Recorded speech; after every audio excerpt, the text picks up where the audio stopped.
Hello all the students. As per your syllabus, I have covered all the topics. So from today onwards, we will start our revision class. Okay. Lecture first में we will study, you can see in the content, importance of livestock. जब हमें पता होगा कि livestock का क्या importance है तो हम को relate कर पाएंगे extension subject को livestock sector से, right? Next हम देखेंगे concept of extension education. Because most of the time concept of extension education से क्वेश्चंस एग्जाम में आते हैं, तो ये आप अच्छे से देखेंगे। थर्ड हम देखेंगे डेफिनेशंस, कुछ दो तीन डेफिनेशंस एक्सटेंशन एजुकेशन के, because most of the time define extension education करके क्वेश्चंस आ जाते हैं। And at the end we will see the objectives of extension education. Alright, now हम स्टार्ट करेंगे लेक्चर लाइफस्टॉक एक्सटेंशन एजुकेशन। पहला point आप ये याद रखेंगे कि जो एक्सटेंशन है इसका ओवरऑल एम है कंट्री का डेवलपमेंट करना। ठीक है, so the country is divided into two part, rural and urban. Extension का जो मेन फोकस है वो है रूरल पार्ट पे, यानी कि रूरल जो इंडियंस हैं उनका डेवलपमेंट करना। अब जो रूरल इंडियंस हैं इनका जो सोर्स ऑफ इनकम होता है, यानी कि इनकी जो सोर्स ऑफ इनकम है टू मेंटेन दी लाइवलीहुड यानी कि रोज़ी रोटी मेंटेन करने के लिए, लाइफ की बेसिक नीड्स को फुलफ़िल करने के लिए इनके पास जो अर्निंग्स होती हैं वो ईदर फार्मिंग या फिर लाइफ स्टॉक रियरिंग, यानी कि एग्रीकल्चर के थ्रू, खेती बाड़ी करके, या फिर एनिमल्स के थ्रू। तो मेन फोकस हमारा क्या है, एनिमल्स के थ्रू। यहाँ पे कैसे, how, because first of all 75% जो रूरल इंडियंस हैं वो लाइफ स्टॉक रियर करते हैं, यानी कि 100 में से अगर 100 लोग हैं तो उनमें से 75 लोग जो है उन डोमेस्टिक एनिमल्स को रियर करते हैं। ठीक है, वाई, क्योंकि डोमेस्टिक एनिमल से हमें वेरियस प्रोडक्ट्स मिलते हैं, जैसे कैटल से मिल्क, बफेलो से milk, goat is a source of meat, cattle and buffalo are also a source of meat, sheep is a source of wool. ठीक है, तो इनमें से जो प्रोडक्ट्स मिलते हैं, लाइफ स्टॉक फार्मर्स इन प्रोडक्ट्स को यूज़ करते हैं to earn income, so that they can run their livelihood. All right, now livestock sector जो है it plays a major role in the rural economy of India, क्योंकि as I told you 75% जो rural people है वो livestock जो है rear करते हैं, and this contributes to their economy, यानी कि ये इनकी अर्थव्यवस्था का सोर्स है लाइवस्टॉक। नेक्स्ट, एग्रीकल्चर सेक्टर के बाद जो नेक्स्ट मोस्ट इम्पॉर्टेंट प्रॉपर्टी है रूरल इंडिया की, that is the domestic animals, livestock. And इसमें से as I told you they obtain different products. तो एनिमल को यूज़ करते हैं as a source of milk, meat, egg, wool. Okay, and in that you can see they can also be used, जो livestock animals हैं उसको as a drought power के लिए agricultural field में भी यूज़ करते हैं। ठीक है, तो ये this add up to their income. अगर कोई लाइफ स्टॉक फार्मर है, ठीक है, वो फार्मिंग करता है, उसके साथ साथ लाइफ स्टॉक भी रेयर करता है, तो लाइफ स्टॉक से जो भी उसको इनकम मिल रहा है वो उसके ओवरऑल इनकम में ऐड ऑन कर रहा है। ठीक है, इससे कुछ नहीं होगा, इससे उनका जो रूरल फार्मर्स है उनका जो स्टैंडर्ड ऑफ लिविंग है वो एनहेंस होगी, वो इंक्रीज होगी। And as I told you that 75% they keep the livestock, specially उनमें जो पुअर फार्मर्स हैं वो मेजर सोर्स होते हैं लाइफ स्टॉक रेयरर्स के।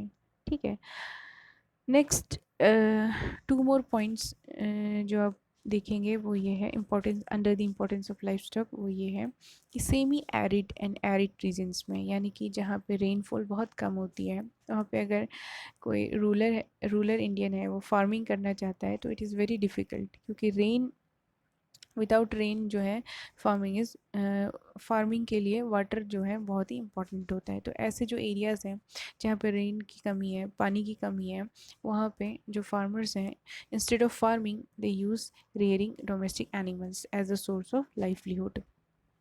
ऑलराइट, जब कोई नेचुरल कैलेमिटीज़ यानी कि कोई प्राकृतिक आपदा आ जाती है तो उस टाइम पे फॉर एग्जांपल कोई फार्मर है, ठीक है, एंड ही इज़ उसका क्रॉप्स उसने ग्रो किए हैं, लेकिन किसी नेचुरल कैलेमिटीज़ की वजह से, फॉर एग्जांपल सारे फसल जो है ख़राब हो गए, तो एट दैट टाइम वो क्या करेगा? बट ऑल्टरनेटिवली अगर उसके पास कोई एनिमल है, तो एट दैट टाइम वो अपने एनिमल को सेल कर सकता है और उससे जो इनकम मिलेगा उससे अपने लॉसेस को ओवरकम कर सकता है। ऑलराइट, सो ये लाइफ स्टॉक की इम्पोर्टेंस है in the rural economy, in the rural sector. इसीलिए एक्सटेंशन सब्जेक्ट यहाँ पे अप्लाई होता है, ताकि जो एक्सटेंशन एजेंट है वो वह जो न्यू टेक्नोलॉजीज़ हैं, न्यू स्किल है, न्यू प्रैक्टिस डेवलप्ड हो रहे हैं, उसको फ्रॉम द रिसर्च सेंटर लेके आ सकें to the livestock farmers. ठीक है, तो जो रिसर्च सेंटर है जहाँ पे new skills, techniques and practice developed होते हैं related to livestock sector, वो फार्मर्स तक नहीं पहुँच पाते हैं। ठीक है, तो एक्सटेंशन एजेंट का यहाँ काम है कि टेक्नोलॉजी को फार्मर्स तक ले जाएं और फार्मर्स की जो भी प्रॉब्लम्स हैं वो रिसर्च सेंटर तक लेके आएँ।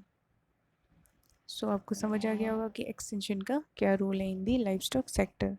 Right, now we will see this is the same thing.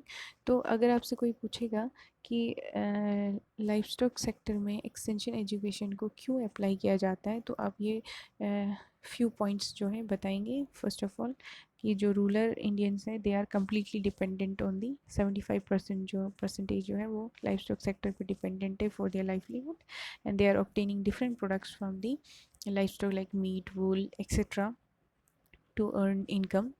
Okay, and then life can be use in times of natural calamities. ठीक है, तो इस तरीके से आप पॉइंट बताएंगे, and then you will link कि लाइफ स्टॉक जो है और एक्सटेंशन है, हाउ दे आर लिंक। जो एक्सटेंशन है वो टेक्नोलॉजीज़ को फार्मर्स तक लेके जाते हैं, और फार्मर्स का ultimately when they use this technology उनका प्रोडक्शन इंक्रीज़ होता है, उनका ओवरऑल लिविंग स्टैंडर्ड एनहेंस होता है, ओवरऑल डेवलपमेंट होता है। Quickly will come to the next point, that is concept of extension education. इसमें मोस्टली जो है सबसे पहले एक्सटेंशन कैसे स्टार्ट हुआ था वो बेसिकली आपको बताया जाएगा इसमें। तो सबसे पहले जो जेम्स स्टुअर्ट थे, इन्होंने सबसे पहले एक्सटेंशन एजुकेशन को अप्लाई किया था, और इन्होंने रिगार्डिंग ये एक्सटेंशन लेक्चर्स दिए थे to the people in England 1867, around 1867-68 में। सो इसीलिए जेम्स स्टुअर्ट को फादर ऑफ यूनिवर्सिटी एक्सटेंशन भी बोलते हैं। तो क्वेश्चन अगर आएगा कि who is the father of university extension, तो आपको याद होना चाहिए it is James Stuart. All right, next, कभी कभी क्वेश्चन पूछ लेते हैं कि टर्म, ये जो एक्सटेंशन एजुकेशन वर्ड है, ये जो एक्सटेंशन एजुकेशन टर्म है, ये सबसे पहले कहाँ यूज़ हुआ था? Then this was used in the Cambridge university in 1873। Likewise, जब इम्पोर्टेंस पता चला कि एक्सटेंशन जो है, how extension can be applied in the farming system, यानी कि एग्रीकल्चर सेक्टर में, इन दी लाइफस्टॉक सेक्टर में, और इसके एप्लीकेशन से हम फार्मर्स को एंड जो साइंटिस्ट हैं उनको, जो रिसर्चर्स हैं उनको कनेक्ट कर सकते हैं। तो then this extension was applied as a subject in the universities. उसके बाद स्कूल्स एंड यूनिवर्सिटीज़ में एक्सटेंशन सब्जेक्ट को अप्लाई किया गया टू सॉल्व फार्मर्स की प्रॉब्लम को सॉल्व आउट करने के लिए। ठीक है, तो अलग अलग ब्रांचेस बने, जैसे एग्रीकल्चरल एक्सटेंशन, ये अलग अलग सब्जेक्ट्स बने, तो जिसके अंदर हम पढ़ते हैं लाइफ स्टॉक एक्सटेंशन। ठीक है, तो जो एग्रीकल्चर वाले हैं वो एग्रीकल्चर एक्सटेंशन पढ़ते हैं, जो होम साइंस वाले हैं वो होम साइंस एक्सटेंशन। तो extension is used in almost a lot of field. Now exam point of view से ये क्वेश्चन पूछा जाता है कि एक्सटेंशन वर्ड कहाँ से डिराइव हुआ है, कौन से लैंग्वेज से डिराइव हुआ है। तो यू शुड नो फर्स्ट कि ये लैटिन रूट है, यानी कि it is derive from a Latin word. ठीक है, जिसका मीनिंग है एक्स, एक्स का मीनिंग होता है आउट, एंड टेंसियो का मीनिंग होता है stretching. It means, all right, तो एक्स का मतलब होता है आउट, टेंसियो का मतलब होता है स्ट्रेचिंग, यानी कि बेसिकली आइडिया ये है कि वो लोग जो एजुकेशन नहीं ले पा रहे हैं ड्यू टू एनी रीजंस, ठीक है, उन तक एजुकेशन को पहुंचाना है, ये एम है एक्सटेंशन का। ठीक है।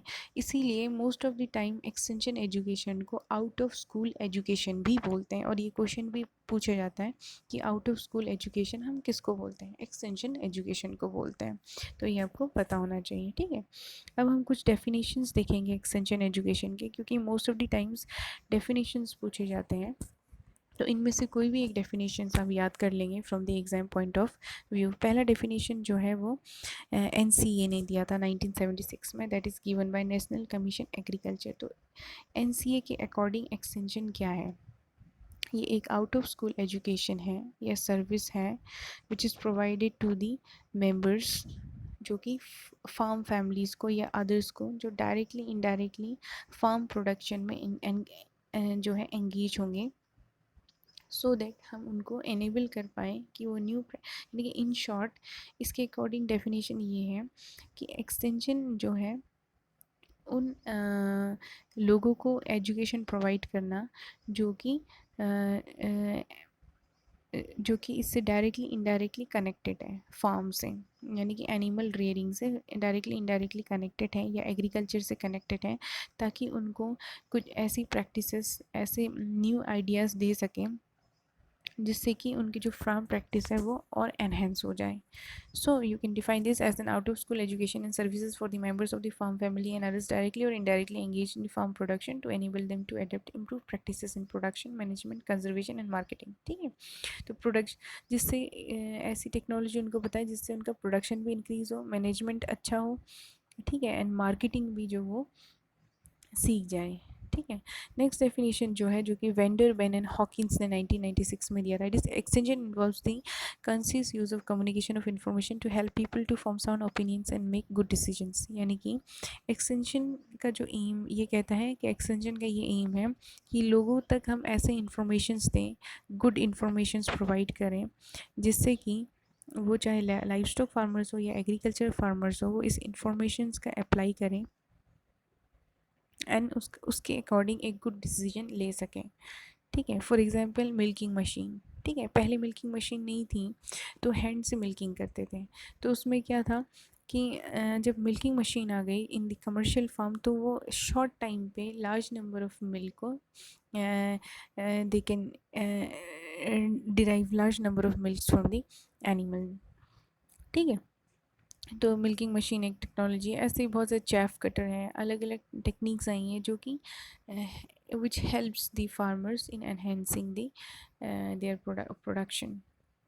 सो एक डेफिनेशन रोलिंग ने 1988 में दी थी, extension is also defined as a professional communication intervention deployed by an institute to induce change in voluntary behaviour with a presume public और कलेक्टिव एक्टिविटी, ठीक है। जैसे हम रिजल्ट डेमोन्स्ट्रेशन, मेथड डेमोन्स्ट्रेशन कराते हैं, तो ओवरऑल उनको इंस्टीट्यूशन के थ्रू नॉलेज दिया जाता है कि किस तरीके से वो अपने लाइफ स्टॉक फार्मिंग को एनहेंस इम्प्रूव, उसमें इम्प्रूवमेंट लेके आ सकते हैं, इम्प्रूवमेंट, ताकि उनका प्रोडक्शन जो है वो इंक्रीज़ हो जाए। तो इनमें से कोई भी एक डेफिनेशन आप याद कर लेंगे और समझेंगे सारे, लेकिन फॉर सब्जेक्टिव पर्पज़ कोई एक आप याद कर लेंगे। ओवरऑल जो ये सारे डेफिनेशंस हैं उसका एक ही मीनिंग है, वो ये है कि एक्सटेंशन एजुकेशन जो है उसका मेन एम है कि वो एक साउंड ओपिनियन डेवलप कर सकें, ताकि जो फार्मर्स है वो एक गुड डिसीजन ले सकें regarding their life stock rearing, और उनमें एक वॉलंटरी चेंजेस लेके आए, ठीक है, ताकि वो जो टेक्नोलॉजी है उसको एक्सेप्ट करें और उसका यूज़ करें, उसको अप्लाई करें। सो जितने भी एक्सटेंशन वर्क हैं उसका मेन ऑब्जेक्टिव यही है कि लोगों को समझाएं कि वो अपनी जो स्टैंडर्ड ऑफ लिविंग है उसको रेज़ करें अपने ही रिसोर्सेज से, यानी कि जो अगर फार्मिंग कर रहा है तो वो ज़मीन उनकी है, ठीक है, अगर एनिमल रेयर कर रहा है तो एनिमल उनकी है, तो इन्हीं रिसोर्स को वो किस तरीके से यूज़ करें कि इससे उनको ज़्यादा प्रोडक्शन मिले। Okay, so you can see that extension education is a process of bringing desirable changes. Sometimes ये questions जो है fill up में या true false में आ जाते हैं कि education is a process of bringing desirable changes into the behavior of human beings. True or false, तो इस तरीके से आपको ये words पता होने चाहिए. Alright, then next you can see Paul Legends ने कहा था कि जो education है, ठीक है। इसके क्या बिहेवियरल कंपोनेंट्स होते हैं? First is the knowledge, then attitude, skill, then action. यानी कि नॉलेज यानी कि what an individual know. Livestock farmer है, ठीक है, वो लाइफ स्टॉक रियर कर रहा है, तो उसको कितना नॉलेज है लाइफ स्टॉक के बारे में, ठीक। And what he thinks about the life stock, और कैसे वो अपने स्किल, स्किल यानी कि वो क्या कर सकता है लाइफ स्टॉक के लिए। And action what he actually does, यानी कि फॉर एग्जांपल कोई फार्मर है, उसके पास 5 जो है कैटल्स हैं, ठीक है, तो उसको पता है, नॉलेज ये है कि कैटल से उसको मिल्क मिलेगा, मिल्क को सेल करेगा, उसको इनकम मिलेगा, जिससे कि वो अपनी लिविंग स्टैंडर्ड को एनहेंस कर सकता है। एटीट्यूड में may be there are some farmers जिनका एटीट्यूड जो है वो डिफरेंट हो रिगार्डिंग दिस, ठीक है। एंड स्किल्स में ये है कि वो कैसे अपनी स्किल को अप्लाई करके, स्किल में मैनेजमेंटल स्किल आ जाएगा, जैसे कि वो उनको गुड फीडिंग अगर प्रोवाइड करेगा तो मिल्क प्रोडक्शन ज़्यादा होगा, जो उनका हाउस है वो प्रॉपरली बनाएगा, एंड लाइक वाइज, ठीक है। So this is the aspect of education, जिसको इन शॉर्ट KASA कासा से जो है एब्रीविएट किया जाता है, ठीक है। थर्ड हम देखेंगे एक्सटेंशन एजुकेशन के क्या ऑब्जेक्टिव्स हैं। So if you talk about the objectives of extension education, तो इसका एम यही है कि वो जो जो रूरल फार्मर्स हैं उनमें एक उनकी जो क्वालिटी ऑफ लाइफ यानी कि जो स्टैंडर्ड ऑफ लाइफ है उसको उसमें कुछ चेंजेस लेके आएँ, उसको अपग्रेड करें, ठीक है,